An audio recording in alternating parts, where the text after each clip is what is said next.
kandidata na plano niyang ipasok sa top 20. Ito ay sina Miss Jamaica Rachel Silvera, Miss South Africa Mia Leroux, Miss Australia Zoe Creed, Miss Philippines Chelsea Manalo, at Miss Peru Tatiana Calmel. Ang 5 kandidata...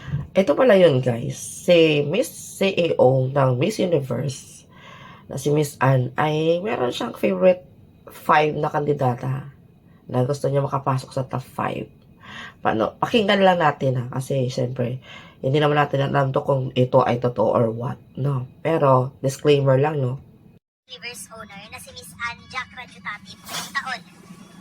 Ayon sa reliable source ni Beauty Queen Material na nagtatrabaho mismo sa loob ng Miss Universe organization, sa isang meeting nila ay binanggit ni Miss Anne ang 5 kandidata na plano niyang ipasok sa top 20.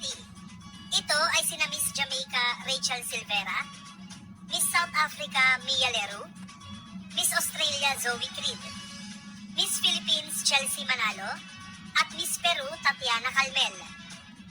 Ang 5 kandidatang ito ay in-special mention mismo ni Miss Anne sa nasabing meeting. Dahil ngayon pa lang ay nakikitaan na daw niya sila ng potensyal na deserving mag-uwi ng corona. Sigurado na rin daw ang spot nila sa top 20. Basta maging consistent lang sila sa kanilang ipinaglalabang advocacy at wag makikitaan ng pangit na attitude pagdating nila sa Mexico. Uwi ng corona. Sigurado na rin daw ang spot nila sa top 20. Basta maging consistent lang sila sa kanilang ipinaglalabang advocacy at wag makikitaan ng pangit na attitude.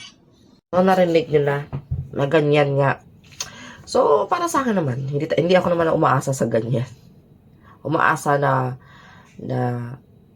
yun napili ang Pilipinas sa top 5 dahil sa may-ari. Hay nako.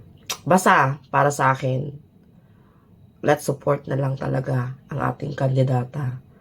And, doon talaga natin malalaman yan, ano talagang mangyayari. At least, mas maganda kasi yung hindi tayo umaasa.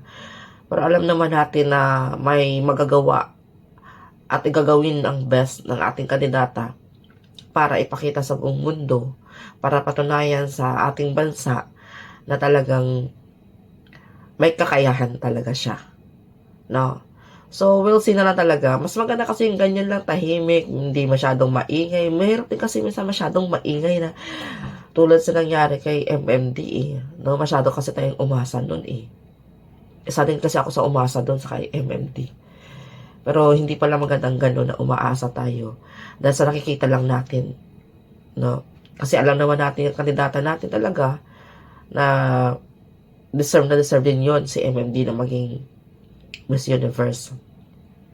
Pero this time, deserve din naman ni Chelsea Manalo ang maging Miss Universe. Pero syempre, ika nga, di tayo aasa sa mga maririnig o mapapanood natin ang mga haka-haka na yan. We'll see na lang ano talagang mangyari.